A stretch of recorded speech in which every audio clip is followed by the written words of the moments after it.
وأخلص نيتي دوما لرب واحد ديان بروح ملؤها طهر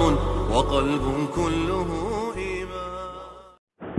الحمد لله وكفى وسلام على عباده الذين اصطفى. أما بعد فأعوذ بالله من الشيطان الرجيم. بسم الله الرحمن الرحيم. إن الذين آمنوا والذين هادوا والنصارى والصابئين من آمن بالله واليوم الآخر وعمل صالحا فلهم أجرهم عند ربهم ولا خوف عليهم ولا هم يحزنون. صدق الله العظيم. سبحان ربك رب العزة عما يصفون وسلام على المرسلين والحمد لله رب العالمين. اللهم صل على سيدنا ومولانا محمد وعلى آل سيدنا ومولانا محمد وبارك وسلم. ایک تو مسلمان موروثی ہوتا ہے، نسلی، اور ایک ہوتا ہے شعوری. نسلی کا مطلب یہ ہے کہ ہم مسلمانوں کی نسل میں پیدا ہوئے، مسلم گھرانے میں ہم پیدا ہوئے، ہمیں اسلامی نام ملا، میراث میں، وراثت میں ہمیں اسلام ملا ہے، اسلامی نام ملا ہے. یہ مطلب ہے نسلی اور موروثی کا. اور شعوری کا مطلب یہ ہے کہ ہم اسلام کو سمجھیں، ایمان کو سمجھیں، کامل ایمان ہمارے دلوں میں ہو اور ایمان کے تقاضوں پر پورے طور پر ہم عمل کریں. اللہ اور اللہ کے رسول صلی اللہ علیہ وسلم کے یہاں جو اسلام اور ایمان مطلوب ہے وہ موروثی اور نسلی نہیں بلکہ شعوری. ہمیں شعوری طور پر مومن اور مسلمان ہونا چاہیے. ہمیں صرف اسلامی نام مل گیا اور ہم نے مسلمان ہونے کا لیبل اپنے اوپر لگا لیا اور ہم اپنے آپ کو یہ سمجھنے لگے کہ ہم اب جنت کے حقدار بن گئے. یہ خیال بالکل غلط ہے. جو چاہا ہم نے کیا، جن چیزوں پر چاہا، ہماری خواہشات نفسانی کے تقاضوں پر ہم نے عمل کیا، شیطانی راہوں پر ہم چلے. جو اچھا لگا تو اس پر تو عمل کیا اور جو برا لگا ہم نے اس کو چھوڑ دیا. چاہے کتنی بھی سچی اور اچھی بات ہو، چاہے اللہ کا حکم ہو، رسول اللہ صلی اللہ علیہ وسلم کا حکم ہو، لیکن ہم یہ دیکھتے ہیں کہ ہمارے نفسانی تقاضوں کے مطابق کیا ہے. جو ہمارے نفسانی تقاضوں کے مطابق ہے اور جو ہمارے نفس کو اچھا لگتا ہے اس پر تو ہم عمل کریں، اور جو ہمارے نفسانی تقاضوں کے مطابق نہیں اور جو ہمیں اچھا نہیں لگتا ہم اس کو چھوڑ دیتے. یہ تو یہودیت ہے، یہ یہودیوں کا طریقہ اور ان کا شیوا ہے. یہ نصرانیوں کا طریقہ اور ان کا شیوا ہے. قرآن کریم میں انہی یہودی اور نصرانیوں کے بارے میں اللہ نے ارشاد فرمایا افتؤمنون ببعض الکتاب وتکفرون ببعض. تم بعض پر تو ایمان رکھتے ہو اور بعض کا انکار کر دیتے ہو. جو تمہیں اچھا لگتا ہے تم اس کو اپناتے ہو، جو تمہیں اچھا نہیں لگتا شریعت کی باتوں کو مسترد کر دیتے ہو، رد کر دیتے ہو. آج کا مسلمان بھی اسی روش پر چل پڑا ہے. حضور اکرم صلی اللہ علیہ وسلم کی پیشین گوئی کے مطابق کہ لَتَتَّبِعُنَّ سُنَنَ مَنْ قَبْلَكُمْ شِبْرًا بِشِبْرٍ، کہ تم ان لوگوں کی اتباع کرو گے اور پیروی کرو گے جو تم سے پہلے گزر چکے ہیں، یعنی یہود و نصارہ. جس طرح ایک ہاتھ کی بالش دوسرے ہاتھ کی بالش کے بالکل برابر ہوتی ہے، اسی طرح تم ان کے شانہ بشانہ چلو گے. حذو النعل بالنعل، جس طرح ایک جوتا دوسرے جوتے کے بالکل برابر ہوتا ہے، اسی طرح تم ان کے شانہ بشانہ چلو گے اور ان کی اتباع اور پیروی کرو گے. وہ پیشین گوئی آج پورے طور پر امت مسلمہ پر ہمارے اور آپ کے اوپر صادق آ رہی ہے کہ جس طرح یہودیوں نے یہ سمجھ لیا کہ یہودی لیبل ہونا اور یہودی نام ہونا نجات کے لیے کافی ہے۔ عیسائیوں نے، کرسچن نے، عیسائیوں نے یہ سمجھ لیا صرف عیسائی اور نصرانی ہونا ہماری نجات کے لیے کافی ہے۔ آج کے مسلمان نے بھی یہی سمجھ لیا ہے کہ ہم نسلی اور موروثی طور پر مسلمان ہیں، لہذا ہم جنت کے ٹھیکیدار اور حقدار ہیں، چاہے ان کے زندگی میں ایمان نہ پایا جاتا ہو، چاہے وہ اعمال سے کوسوں دور ہو۔ یاد رکھیں، صرف نام مسلمان ہونا یہ کافی نہیں۔ اگر نام تو اسلامی ہے لیکن ایمان سے بالکل خالی ہے تو وہ شخص کافر قرار دیا جائے گا، اور اگر ایمان تو اس کے دل میں ہے لیکن اعمال صالحہ وہ نہیں کرتا، وہ فاسق اور فاجر کہلائے گا، اور اللہ کے یہاں اپنے گناہوں کی سزا اسے بھگتنی پڑے گی۔ قرآن کریم میں یہودیوں کو بیان کیا گیا، یہودیوں کے بارے میں کہ یہودی کیا کہتے ہیں، وَقَالُوا لَن يَدْخُلَ الْجَنَّةَ إِلَّا مَنْ كَانَ هُودًا أَوْ نَصَارَىٰ تِلْكَ أَمَانِيُّهُمْ قُلْ هَاتُوا بُرْهَانَكُمْ إِن كُنتُمْ صَادِقِينَ۔ یہودی اور نصرانی یہ کہتے تھے کہ جنت کے اندر صرف یہودی جائے گا، جنت کے اندر صرف نصرانی اور عیسائی جائے گا۔ اللہ نے فرمائے ہمارے حبیب صلی اللہ علیہ وسلم آپ ان سے فرما دیجئے یہ تمہاری باطل آرزویں ہیں، یہ تمہاری بیکار تمنائیں ہیں، اگر تم اپنے وعدے میں سچے ہو تو اس کے اوپر دلیل پیش کر کے دکھا دو۔ اللہ نے یہ فرما کر ان کو بے دلیل کر دیا۔ کوئی بغیر دلیل کے، بغیر ایمان کے، بغیر عمل صالح کے یہ دعویٰ کرنے لگے کہ میں جاؤں گا جنت میں، میری قوم جائے گی جنت میں، ہم جنت کے حقدار ہیں۔ یہ بغیر دلیل کے دعویٰ ہے کہ آخرت میں یا دنیا میں اس کا کوئی اعتبار نہیں کیا جائے گا، وہاں تو ایمان اور اعمال کا سکہ چلے گا۔ قرآن کریم میں اللہ نے فرمایا یہودی صرف اسی بات پر تکیہ کیے ہوئے تھے کہ جو بھی یہودی مذہب میں ہے، جس کے نام کے ساتھ یہودی لگا ہوا ہے وہ جنتی ہے، اور کہتے تھے کہ یہودی مذہب میں داخل ہو جاؤ، یہودیت کو اختیار کر لو، تم نجات پا جاؤ گے، جنت میں داخل ہو جاؤ گے۔ وَقَالُوا كُونُوا هُودًا أَوْ نَصَارَىٰ تَهْتَدُوا، کہتے ہیں یہ یہودی اور نصرانی کہ یہودی بن جاؤ یا نصرانی بن جاؤ، ہدایت پا جاؤ گے۔ اللہ نے ان کی تردید فرمائی کہ وَقَالُوا كُونُوا هُودًا وَنَصَارَىٰ تَهْتَدُوا قُلْ بَلْ مِلَّةَ إِبْرَاهِيمَ حَنِيفًا وَمَا كَانَ مِنَ الْمُشْرِكِينَ۔ اے ہمارے حبیب صلی اللہ علیہ وسلم آپ فرما دیجئے ہم تو اتباع کرنے والے ہیں حضرت ابراہیم علیہ السلام کی، جو دین حنیف پر تھے، تمام دنیا کے معبودان باطلہ سے روگردانی اور انحراف اختیار کر کے صرف ایک اللہ کی طرف رجوع کرنے والے تھے، وہ مشرکین میں سے نہیں تھے۔ ہم تو دین حنیف کی اور ملت ابراہیمی کی اتباع کرتے ہیں۔ تو دیکھو یہودیوں کا دعویٰ یہ کہ صرف یہودی ہی نجات پائے گا، نصرانی ہی نجات پائے گا، یہودی ہی ہدایت یافتہ ہے، کرسچن، نصرانی یا عیسائی ہی ہدایت یافتہ ہے، یہ لگا لینا کوئی نسلی اعتبار سے، لسانی اعتبار سے، مذہبی اعتبار سے، قومی اعتبار سے اپنے آپ متعصب بن جائے اور یہ سمجھے کہ صرف میں ہی ہدایت یافتہ یا جنت کا حقدار ہوں، قرآن کریم میں اس کی تردید کی گئی ہے۔ کوئی بھی ہو،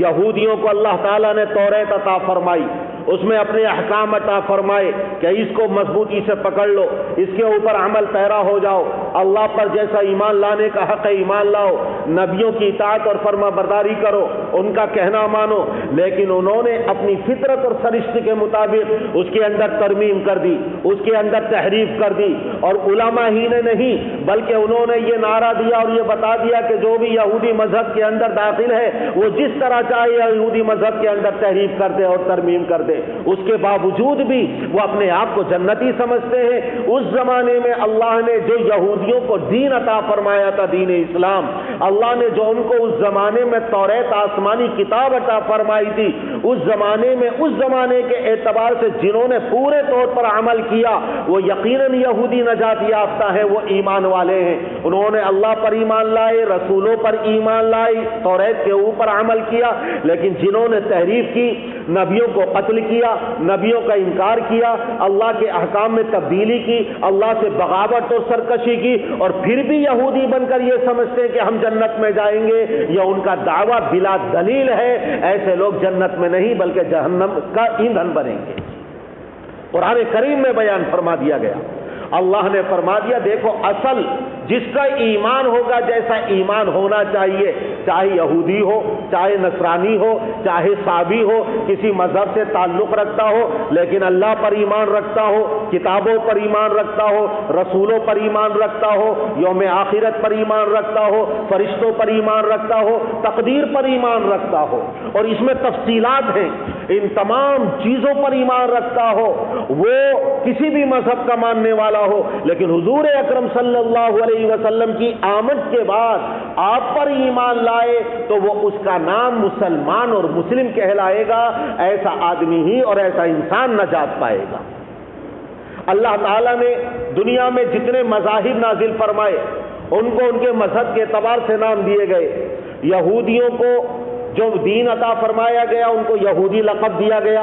عیسائیوں کو جو دین عطا فرمایا گیا ان کے آسمانی کتاب میں نصرانی ان کو لقب دیا گیا۔ اللہ نے ہمیں لقب مسلم، مسلمون، مسلمین اور مسلمان کے پیارے لقب سے نوازا ہے، اللہ کی کامل اطاعت فرما برداری کرنے والے۔ اب چاہے یہودی ہو، نصرانی ہو، صابی ہو، کسی بھی مذہب اور قوم سے اور دین سے تعلق رکھنے والا ہو، لیکن حضور اکرم صلی اللہ علیہ وسلم کی آمد کے بعد اجمالی طور پر تمام آسمانی کتابوں پر، اجمالی طور پر تمام انبیاء اور رسولوں پر ایمان رکھنے کے ساتھ ساتھ حضور اکرم صلی اللہ علیہ وسلم پر، قرآن پر تفصیلی ایمان رکھتا ہو، ایسا شخص ہی نجات پائے گا، اور اس کو جو لقب اور نام دیا جائے گا وہ کیا دیا جائے گا؟ مسلمان۔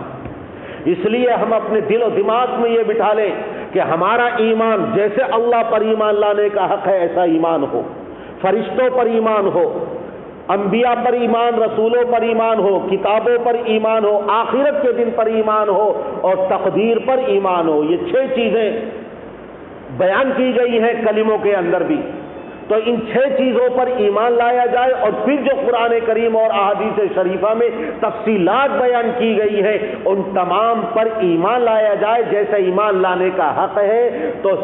یہ شخص نجات پائے گا اور جنتی کہلائے گا۔ اب یہودی اپنی آسمانی کتاب پر ایمان نہیں رکھتے، حضرت موسیٰ علیہ السلام کو تکلیف پہنچائی، توریت میں انہوں نے تحریف کر دی، انبیاء کرام پر انہوں نے الزامات لگائے، العیاذ باللہ اللہ کو بھی نہیں چھوڑا، اللہ کے اوپر بھی گھناؤنے الزامات انہوں نے لگائے، یہاں تک کہ انبیاء کرام کو قتل کیا انہوں نے، لیکن پھر بھی آج یہ بیجا آرزویں اور تمناؤں میں مبتلا ہیں کہ ہم ہی جنت میں جائیں گے۔ آج کا مسلمان اسی یہودی روش پر چل پڑا ہے کہ چاہے اعمال سے دور ہو، چاہے ایمان سے دور ہو، نمازیں وہ نہیں پڑھتا، روزے وہ نہیں رکھتا، صاحب نصاب ہونے کے بعد زکوٰۃ ادا وہ نہیں کرتا،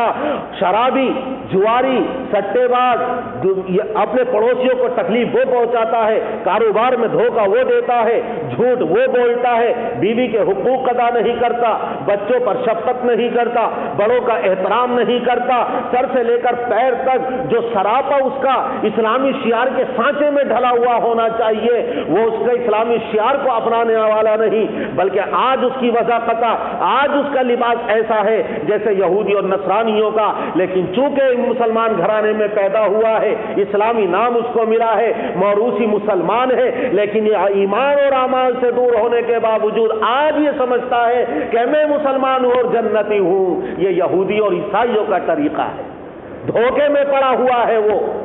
اور کتنے تو ایسے ہیں کہ جو ایمان سے ہاتھ دھو بیٹھے ہیں۔ ہمارے مسلم معاشرے کے کتنے بچے جو بڑی بڑی یونیورسٹیز، کالج اور اسکول میں پڑھتے ہیں اور بالکل ایمان سے ہاتھ دھو بیٹھے ہیں، لیکن صرف نام ان کے ساتھ مسلمان لگا ہوا ہے، ایمان کو وہ جانتے نہیں، ایمان کے تقاضوں پر عمل کی دور کی بات ہے، کیسے وہ اپنے آپ کو جنت کا حقدار سمجھتے ہیں۔ اس لیے ضرورت اس بات کی ہے کہ اگر ہم نے طے ہی کر لیا ہے کہ ہمارے بچے بڑی بڑی یونیورسٹی اور کالج میں پڑھیں، تو سب سے پہلے ان کو ہمیں شعوری طور پر مسلمان بنانا، یہ بتانا ہے کہ دیکھو اسلام اور ایمان کس کو کہتے ہیں اور ایمان اور اسلام کے تقاضے کیا ہیں۔ پھر چاہے ڈاکٹر بنے، چاہے انجینئر بنے، چاہے پروفیسر بنے، اعلیٰ سے اعلیٰ ڈگریاں حاصل کرے، اسلام اس کو منع نہیں کرتا، لیکن اس کا حکم ضرور دیتا ہے کہ شعوری طور پر مسلمان بننا چاہیے اور اپنے بچوں کو بنانا چاہیے۔ آج حملے ہو رہے ہیں الہادیت کے، دہریت کے اور فتنے ہیں مادیت کے، قدم قدم پر شیطان گمراہ کرنے کے لیے کھڑے ہوئے ہیں، ان کے ایجنٹ ہر چوراہے پر اور ہر راستے پر گمراہ کرنے کے لیے تمہیں دعوت دے رہے ہیں، اور دوسری طرف سے یلغار ہے غیر مسلموں کی طرف سے کہ یہ اپنے ایمان کو ضائع کر دیں اور اپنے ایمان کو گنوا دیں۔ اس لیے آج ان فتنوں کے دور میں ضرورت ہے کہ ہم خود بھی شعوری طور پر مسلمان بنیں اور اپنے بچوں کو شعوری طور پر مسلمان بنائیں، ایمان اور اسلام بتائیں اور سکھائیں اور اس کے تقاضوں پر عمل کروائیں۔ ان الذین آمنوا والذین ہادوا والنصارى والصابئین من آمن باللہ والیوم الآخر وعمل صالحا، کہ وہ ان تمام چیزوں پر ایمان رکھتا ہو اور نیک عمل کرتا ہو، اللہ پر ایمان ہو، یوم آخرت پر ایمان ہو، اچھے اعمال کرتا ہو، فلہم اجرہم عند ربہم، پروردگار کے یہاں ان کو بہت زیادہ ثواب ملے گا، ولا خوف علیہم ولا ہم یحزنون، نہ ان کے اوپر خوف ہوگا نہ کوئی غمگین ہوں گے۔ اسی کا مطالبہ قرآن کریم کرتا ہے، اللہ اسی کا مطالبہ فرماتا ہے، یا ایھا الذین آمنوا ادخلوا فی السلم کافہ ولا تتبعوا خطوات الشیطان، پورے طور پر ایمان کے اندر داخل ہو جاؤ، اسلام کے اندر داخل ہو جاؤ، شیطان کی پیروی مت کرو، شیطان کی اتباع مت کرو۔ شیطان کی اتباع میں، خواہشات نفسانی کی اتباع میں ہمیں شریعت کی جو چیز اچھی لگے ہم اس کو لے لیں اور جو چیز بری لگے ہم اس کو چھوڑ دیں۔ اگر شادی اور بیاہ کا موقع ہو تو چونکہ یہ شہنائیاں بجنا، یہ ڈھول تاشے بجنا، یہ طبلہ اور سارنگی، یہ ڈی جے، یہ ناچنا اور گانا، یہ بے حیائی اور یہ عریانیت اور یہ ننگا پن اور بے حجابی چونکہ ہمیں اچھا لگتا ہے، چاہے قرآن اور سنت کے خلاف ہو، ہم ان تمام چیزوں کو اپناتے ہیں اور پھر بھی ہم کہتے ہیں کہ سچے پکے مسلمان۔ اور قرآن کیا کہتا ہے؟ یا ایھا الذین آمنوا ادخلوا فی السلم کافہ، پورے طور پر ایمان میں داخل ہو جاؤ، ولا تتبعوا خطوات الشیطان، شیطان کی اتباع مت کرو، اس کی پیروی مت کرو۔ شیطان کی اور خواہشات نفسانی کی پیروی میں ہم نے اپنی عورتوں کو بے حجاب کر دیا، کھانا ہم نے اسٹینڈنگ میں لے لیا، ہم کھانے کی بے حرمتی کرنے لگے، اور ناچ گانا ہمارے معاشرے میں یہود و نصارہ کی سوچی سمجھی اسکیم کے تحت داخل کر دیا گیا، ہم نے اس کو اپنا کلچر سمجھ لیا، اپنی تہذیب سمجھ لیا، جبکہ اسلام کی تہذیب بڑی اعلیٰ ہے۔ اس لیے وہ معاشرہ چاہیے جو مدنی معاشرہ حضور اکرم صلی اللہ علیہ وسلم نے تشکیل دیا تھا۔ تو یہود اور نصرانیوں کی طرح ہم اس خوش فہمی میں مبتلا نہ رہے کہ ہم نے اپنے نام کے ساتھ مسلمان لگا لیا، اسلامی نام مل گیا، چاہے ہم ایمان کو نہ جانیں، ایمان کے تقاضوں پر عمل نہ کریں، ہم اعمال صالحہ نہ کریں، پھر بھی ہم جنتی کہلائیں گے۔ کتنے لوگ تو ایسے ہیں کہ جو ملعون مردود پنجاب کا رہنے والا، جو مخبوط الحواس انگریزوں کا ایجنٹ، جس نے حضور اکرم صلی اللہ علیہ وسلم کے بعد نبی ہونے کا دعویٰ کیا، اس پر ایمان لانے والے بھی ہیں، اور وہ یہ کہتے ہیں کہ ہمارے علاوہ جتنے بھی ہیں سب کے سب جہنمی ہیں، جبکہ ایمان سے خارج ہو گئے۔ صرف اس قادیانی کے اوپر ایمان لانے کا لیبل اپنے اوپر لگا کر اپنے آپ کو جنت کے حقدار وہ سمجھنے لگے۔ العیاذ باللہ۔ کتنے لوگ ایسے ہیں کہ جب سنت اور حدیثیں پیش کی جاتی ہیں تو کیا کہتے ہیں میرے آقا کی پیشین گوئی کے مطابق، یکفینا کتاب اللہ، ہمیں تو اللہ کی کتاب کافی ہے، جو اس میں حلال پائیں گے حلال سمجھیں گے، جو حرام پائیں گے حرام سمجھیں گے، ہمیں سنتوں کی اور حدیثوں کی ضرورت نہیں ہے۔ العیاذ باللہ۔ حضور اکرم صلی اللہ علیہ وسلم نے ارشاد فرمایا، اللہ نے مجھے قرآن بھی عطا فرمایا ہے، مجھے حدیثیں بھی عطا فرمائی ہیں، جتنی چیزیں قرآن میں حلال اور حرام کی گئی ہیں اس سے زیادہ حدیثوں میں تذکرہ ہے۔ اب قرآن پر عمل کرتا ہے لیکن قرآن کو حدیثوں کے بغیر سمجھ نہیں سکتا، لیکن اس کے باوجود کھلم کھلا علانیہ طور پر احادیث کا اور سنن کا انکار کرتا ہے، اور پھر بھی سمجھتا ہے کہ میں مسلمان ہوں اور جنتی ہوں۔ العیاذ باللہ۔ اس لیے آپ حضرات کی خدمت میں یہی عرض کرنا ہے کہ دیکھیے، ہم اللہ کا شکر ہے مسلمان گھرانے میں پیدا ہوئے، جتنا بھی شکر ادا کیا جائے کم ہی کم ہے۔ اسلامی ماحول ملا، اسلامی نام ملا، لیکن نجات کے لیے صرف یہی کافی نہیں ہے، ہمیں شعوری طور پر مسلمان بننا ہے، یعنی ایمان اور اسلام کو سمجھنا ہے کہ ایمان اسلام کس کو کہتے ہیں، اس کی حقیقت کیا ہے، اور اس کے تقاضوں پر عمل کرنا ہے، جبھی ہم کامل طور پر مسلمان کہلائیں گے اور جنت کے حقدار بنیں گے۔ اگر ہم نے شعوری طور پر ایمان اور اسلام کو نہ سمجھا اور شعوری طور پر ایمان اور اسلام کو قبول نہ کیا اور اعمال صالحہ نہ کیے تو پھر ہم اس خوش فہمی میں مبتلا نہ رہے کہ ہم جنتی ہیں. قرآن کریم میں اللہ تبارک و تعالیٰ نے ایک جگہ ارشاد فرمایا من عمل صالحا من ذکر او انثى وهو مؤمن فلنحيينه حیاتا طیبہ وَلَنَجْزِيَنَّهُمْ أَجْرَهُمْ بِأَحْسَنِ مَا كَانُوا يَعْمَلُونَ کہ جو بھی اچھے اعمال کرتا ہے چاہے مرد ہو یا عورت ہو، مذکر ہو یا مؤنث ہو،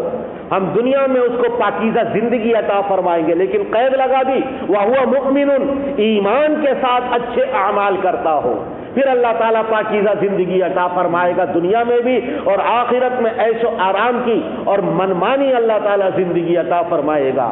اب ہمیں خود دیکھنا ہے کہ ہم ایمان کے ساتھ اعمال صالحہ کر رہے ہیں یا نہیں کر رہے ہیں، اور ایمان بھی ہمارا نسلی موروثی ہے یا شعوری ہے. کتنے لوگ ہیں اس میں، کتنے جانتے ہیں کہ ایمان کتنی چیزوں پر لانا ضروری ہے، اور ایمان مجمل اور ایمان مفصل کلمے کتنے کو یاد ہوں گے، اس کا ترجمہ کتنوں کو یاد ہوگا؟ کیا کوئی بتا سکتا ہے؟ صرف مسلمان گھرانے میں پیدا ہوئے یہی تو نسلی اور موروثی ہے. آج تک ہم نے کسی عالم سے، کسی مسجد کے امام سے، حضرت مولانا راشد صاحب دامت برکاتہم سے